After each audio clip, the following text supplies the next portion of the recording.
The February 2026 escalation in the Taiwan Strait represents the largest mobilization of amphibious and maritime power in the postmodern era. The Shenyang Army Corps, designated as the primary spearhead, commits 2 million personnel to a multi-axis assault. Opposing this force, the combined strength of the United States and Taiwan totals 1.5 million combatants. The strategic objective is the total seizure of the western coastline, centered on the port of Taipei and the Taoyuan littoral. The Shenyang Army Corps enters the theater with a heavy concentration of Type 99A main battle tanks and armored infantry fighting vehicles, supported by the Liaoning carrier strike group. The United States Air Force and Navy deploy multiple wings of F-35 Lightning II aircraft to challenge the PLA-AF's J-20 air superiority fighters. The initial shock begins at 0400 hours. The first wave of the Shenyang Army Corps strikes the beaches of northwestern Taiwan. Thousands of infantrymen emerge from amphibious transports into a pre-registered kill zone. Defensive lines, manned by Taiwanese infantry divisions, unleash a sustained barrage of high-explosive and fragmentation munitions. The shoreline is instantly saturated with kinetic energy. Bodies fall in concentric rows as the first echelon attempts to scale the seawalls. There is no tactical retreat. The second and third waves of the Shenyang Army Corps are pushed forward by the sheer momentum of the rear ranks, forcing a transition from amphibious landing to a direct frontal assault against fortified bunkers. The infantry engagement intensifies into a singular, grinding mass of attrition. Taiwanese defenders utilize overlapping fields of fire from heavy machine gun nests and recoilless rifles. The volume of lead in the air creates a physical barrier. Chinese infantry units, having reached the high water mark, engage in bayonet charges and point-blank small arms fire. The sand is no longer visible, covered entirely by the remnants of the first 4 battalions of the Shenyang Corps. Every meter of the Taoyuan beachhead becomes a site of mass casualty events.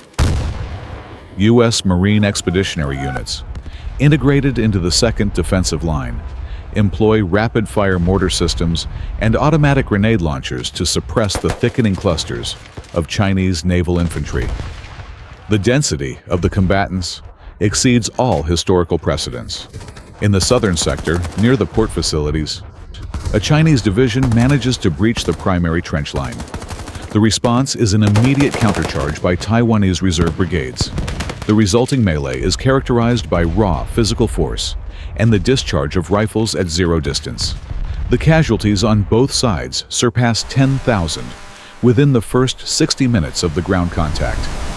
The Shenyang Army Corps continues to funnel tens of thousands of soldiers into the narrow corridors of the landing zones, disregarding the rising piles of fallen personnel.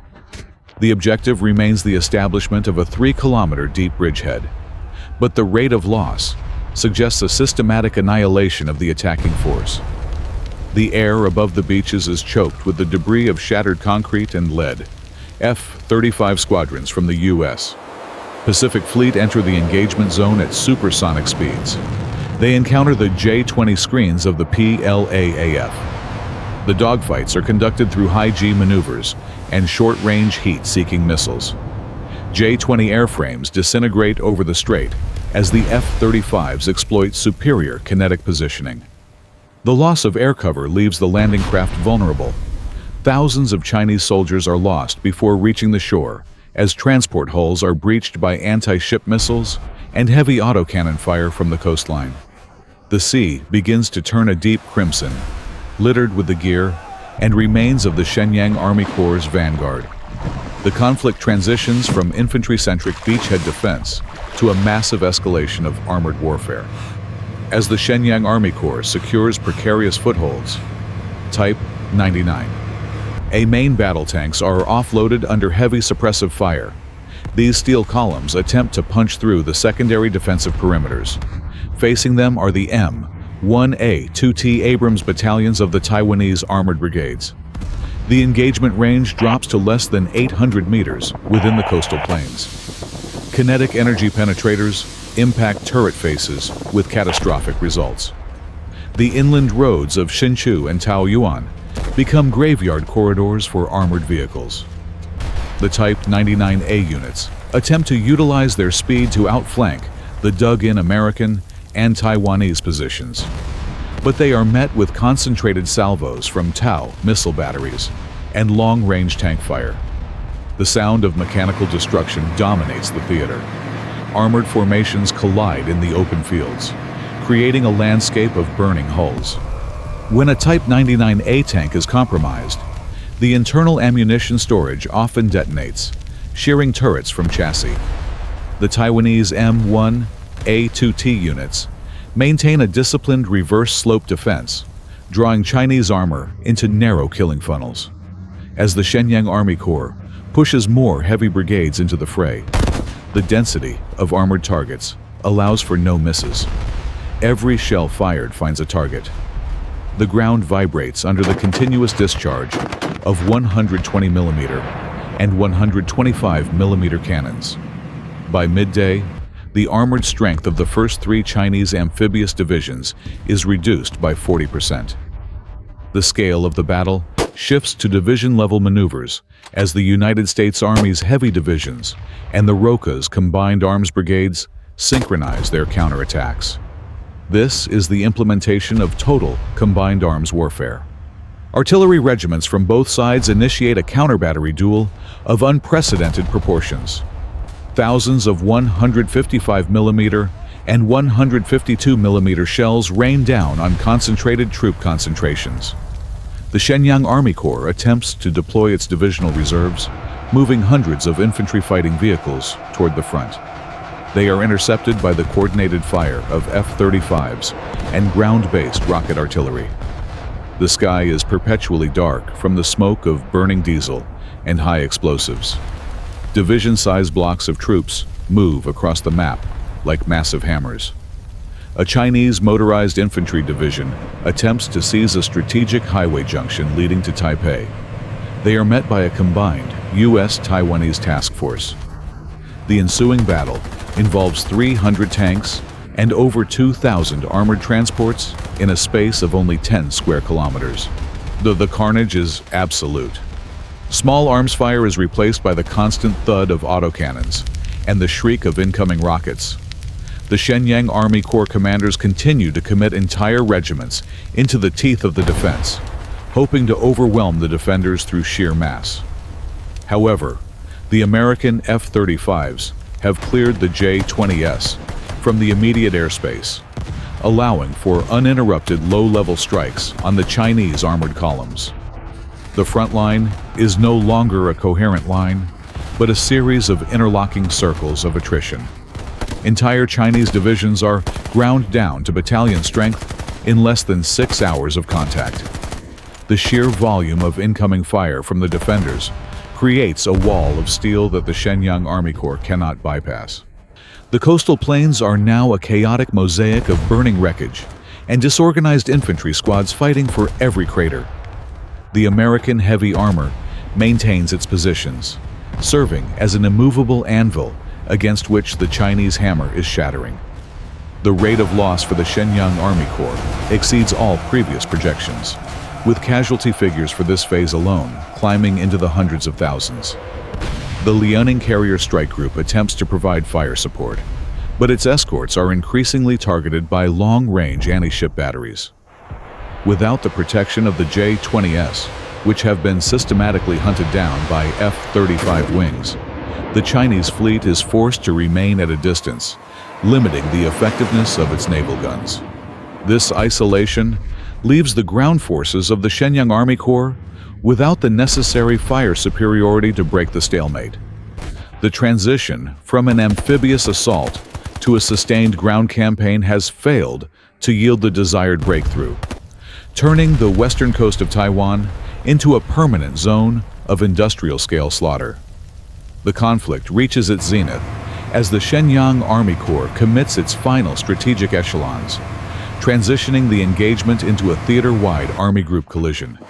The geographic constraints of the Taiwan Strait no longer dictate the pace. Instead, The sheer mass of 2 million combatants creates a self-sustaining cycle of total destruction. The Chinese High Command orders a saturation-style offensive, pushing entire army groups into the northern and central corridors simultaneously. This movement triggers a massive response from the combined US and Taiwanese heavy corps. The resulting kinetic output is equivalent to decades of conventional warfare, compressed into a single 48-hour window. The plains of western Taiwan become a literal incinerator of military hardware.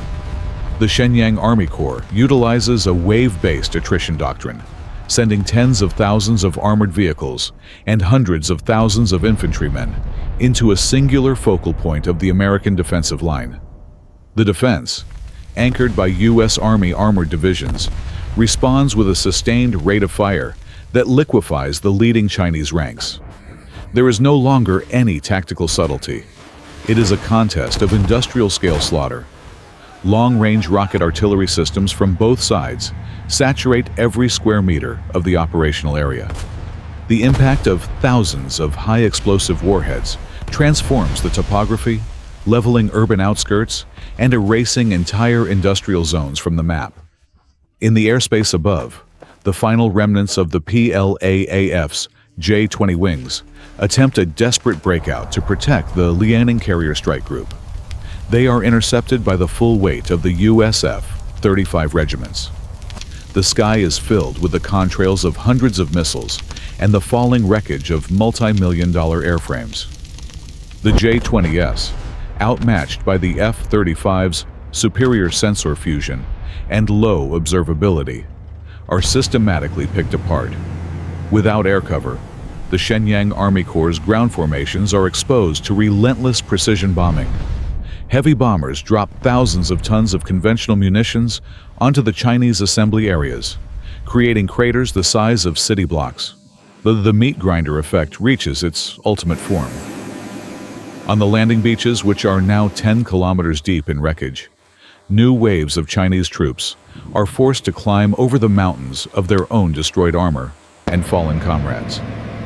The density of the dead and the destroyed is so high that the movement of tracked vehicles is impeded. The sea itself is a graveyard.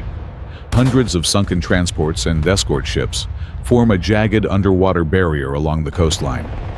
The Liaoning, under heavy fire from U.S. submarine-launched torpedoes and air-launched Harpoon missiles, is forced to withdraw, leaving the ground forces completely isolated. The casualty rates escalate beyond the capacity of any medical infrastructure. Entire Chinese regiments are erased from the order of battle every 30 minutes. The American and Taiwanese forces, though holding their ground, suffer massive losses as the sheer volume of Chinese fire, delivered by thousands of towed and self-propelled howitzers, blankets their positions. It is a landscape of fire and steel, where the survival time of an infantryman is measured in seconds. The high-intensity electromagnetic environment is absent, replaced by the primitive and absolute dominance of high explosives and direct-fire cannons.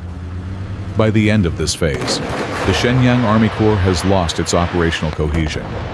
The command structure is shattered by the loss of senior officers on the front lines.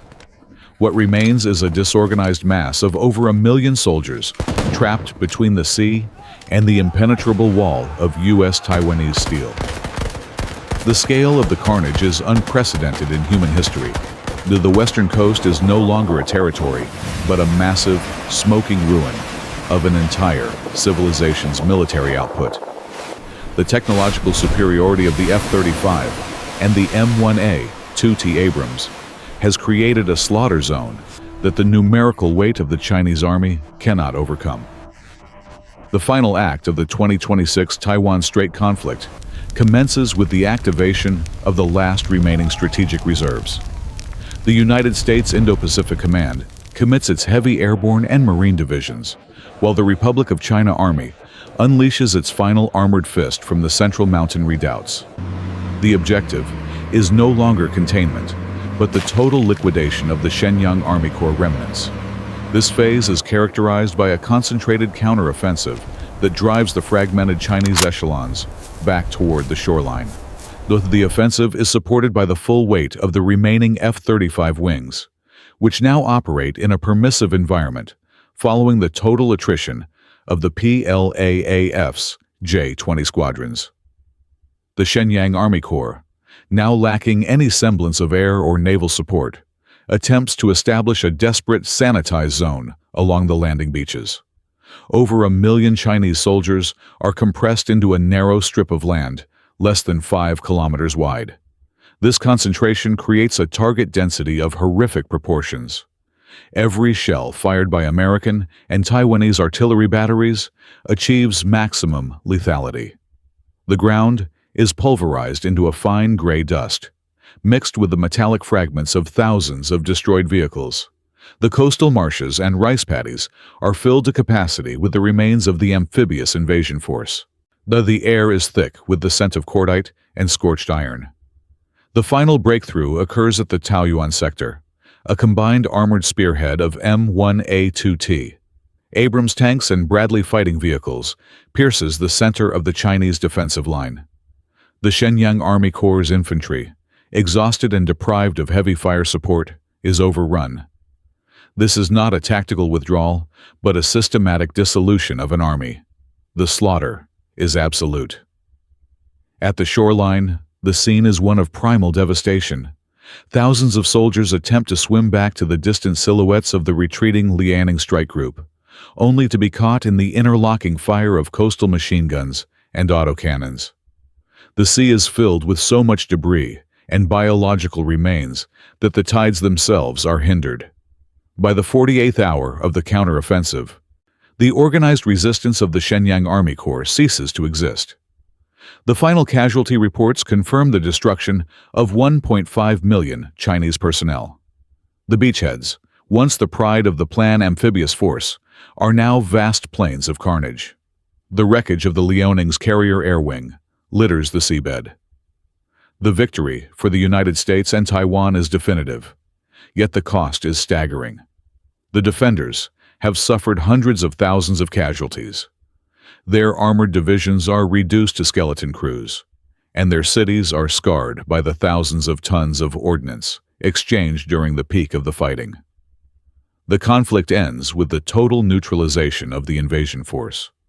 The silence that follows the cessation of fire is punctuated only by the crackling of burning oil and the collapse of structural steel.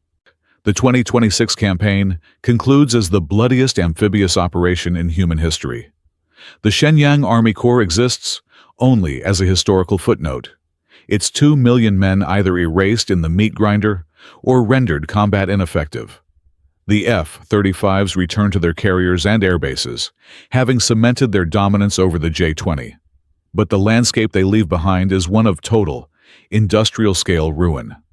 The Taiwan Strait remains under the control of the defenders, but the cost of the victory has redefined the limits of modern conventional warfare.